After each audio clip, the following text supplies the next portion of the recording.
नमस्कार, मैं हूं युगल किशोर और आप देख रहे हैं HP 24/7। कोरोना कर्फ्यू की बंदिशों में राहत मिलते ही बिलासपुर की सड़कों पर यातायात बढ़ गया है। शहर की सड़कें गाड़ियों से भरी नजर आ रही हैं। कई जगह सड़क के दोनों ओर वाहन खड़े होना शुरू हो गए हैं। इस ट्रैफिक को नियंत्रित करने के लिए पुलिस प्रशासन की यातायात पुलिस टीम फील्ड में जुट गई है। पुलिस लोगों को यातायात नियमों की पालना करने के लिए जागरूक करने सहित नो पार्किंग में वाहन खड़े करने वालों के चालान भी कर रही है। बुधवार को यातायात प्रभारी भगत राम ने अपनी टीम के साथ शहर के अलग अलग हिस्सों में जाकर लोगों को जागरूक किया और कई जगह नो पार्किंग में खड़े वाहनों के चालान भी किए। इस दौरान चेतना चौक, चंपा पार्क, गुरुद्वारा चौक, बस अड्डा चौक पर नाका लगाकर नियमों की अवहेलना करने वालों पर शिकंजा कसा गया। बिना हेलमेट के दो पहिया वाहन दौड़ाने वालों सहित नियमों को ताक पर रखकर वाहन चलाने वाले गाड़ी चालकों के चालान भी किए गए। यातायात पुलिस प्रभारी भगत राम ने बताया कि ट्रैफिक पुलिस लोगों को जागरूक कर रही है कि वह यातायात नियमों की अवहेलना न करें। पुलिस का मकसद लोगों के चालान काटना नहीं बल्कि लोगों में अवेयरनेस पैदा करना है। उन्होंने लोगों से अपील की कि वे अपने वाहनों को पार्किंग में खड़ा करें। पुलिस जो है लोगों को जागरूक कर रही है ताकि वो वायलेशन ना करें। हमारा मकसद चालान काटना नहीं, लोगों में एक अवेयरनेस पैदा करना है। हम लोगों से आग्रह करते हैं आम जनता से कि हर कहीं जो है अपनी गाड़ियां खड़ी ना करें, जो पार्किंग प्लेसेस है उन पे पार्क करें गाड़ी को। इस तरह की वायलेशन आ रही है नज़र तो उसका चालान काटा जा रहा है। वन रेंज रे व इंदौर में पड़ते जंगलों और व्यास दरिया के किनारे खाली भूमि से आए दिन पंजाब के लोगों के द्वारा इस क्षेत्र में प्रवेश कर जंगली जानवरों, पक्षियों को शिकार बनाया जा रहा है। आज फिर अवैध शिकार करते हुए पंजाब के हाजीपुर के कुछ लोग कैमरे में कैद हुए हैं। बता दें कि यहाँ लोग पंजाब में स्थित हाजीपुर से आए देखे गए हैं और ग्राम पंचायत रियाली में बने खेल के मैदान के समीप जंगल में अपने जाल जमीन पर बिछाकर शिकार करने में जुटे हुए थे। बता दें कि अवैध रूप से शिकार करने वाले शिकारी जंगलों में खरगोश, सुअर, बतख, कक्कड़, जंगली मुर्गों को शिकारी अपना शिकार बना रहे हैं। इस संबंध में जब वन विभाग के री स्थित वन रेंज अधिकारी चौन सिंह से बात की गई तो उन्होंने कहा कि हिमाचल में जंगली जीव जंतुओं, पक्षियों के शिकार करने पर पूरी तरह से प्रतिबंध लगा हुआ है। अगर कोई ऐसा करता हुआ पाया जाता है तो वह दंड का भागीदार है। उन्होंने लोगों से अपील की कि कृपया जंगली जानवरों को अपना आहार न बनाएं। उन्होंने बताया कि अगर कोई भविष्य में ऐसी वारदात को अंजाम देता है तो कृपया अपने नजदीकी वन विभाग के कार्यालय से संपर्क करें और इस प्रकार की आपराधिक गतिविधियों को रोकने में हमारा सहयोग करें। माता ज्वाला के प्रति आस्था भक्तों को ज्वाला दरबार की ओर खींच रही है। पिछले 2 माह से शक्तिपीठ ज्वालामुखी मंदिर के कपाट बंद है और गत दिवस से कर्फ्यू में ढील दी गई है और बसों का आवागमन भी शुरू हुआ है। इसी के चलते बाहरी राज्यों से श्रद्धालुओं का रुख अब शक्तिपीठों की ओर बढ़ गया है। मध्य प्रदेश के श्रद्धालुओं का एक परिवार मुख्य मंदिर के मुख्य गेट तक पहुंचा, लेकिन मंदिर के कपाट बंद होने के कारण उन्हें चरण पादुका पर ही दर्शन कर लौटना पड़ा। मध्य प्रदेश से यहाँ पहुंचे श्रद्धालु देवेंद्र पाठक, मनीष पाठक, शिवम अंकित ने बताया कि वे MP से यहाँ परिवार सहित पहुँचे हैं।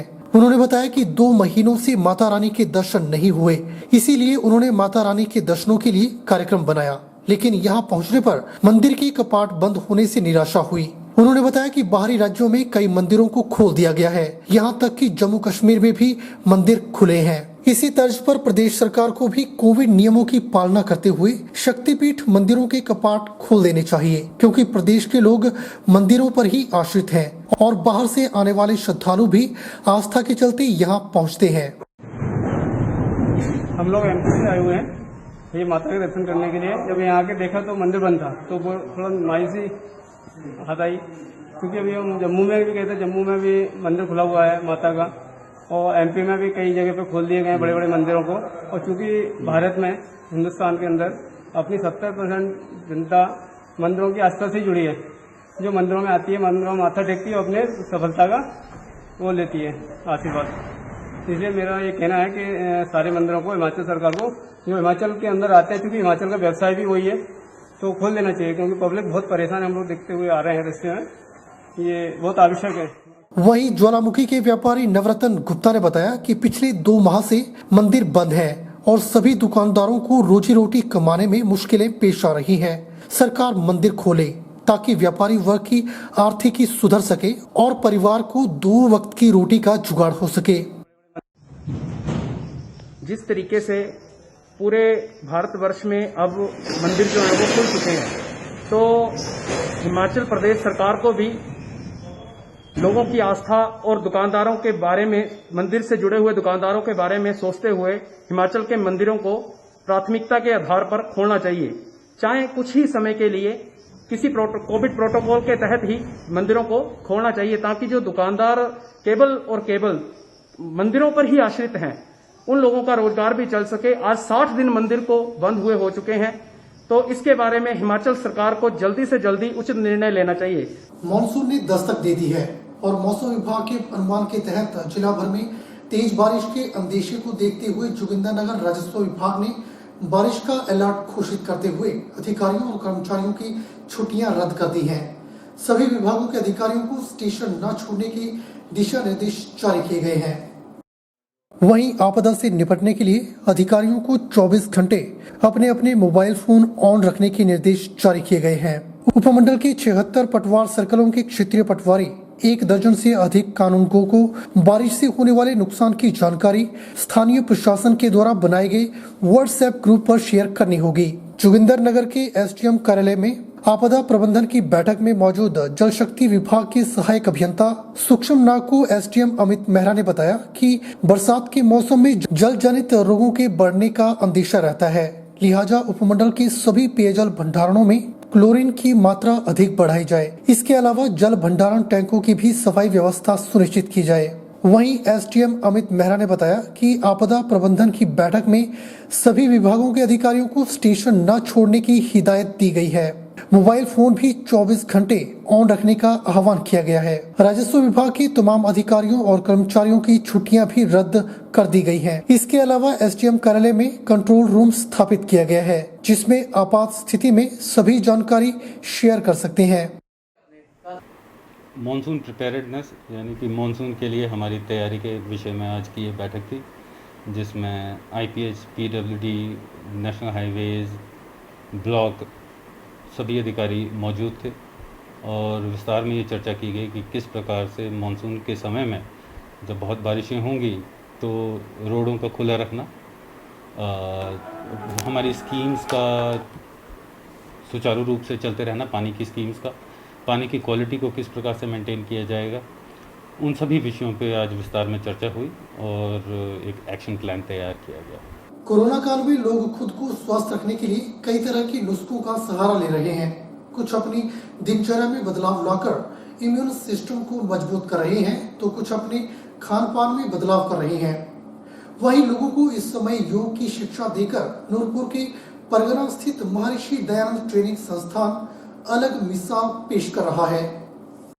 वहीं संस्थान की योग शिक्षिका सुरक्षा चौहान, जो कि काफी बार सम्मानित हो चुकी हैं, अभी हाल ही में हिमाचल प्रदेश के राज्यपाल से भी सम्मान प्राप्त कर चुकी हैं। उन्होंने बताया कि आज हर कोई योग कर रहा है, क्योंकि योग से सिर्फ कोरोना ही नहीं बल्कि हर प्रकार की बीमारी से दूर रहा जा सकता है।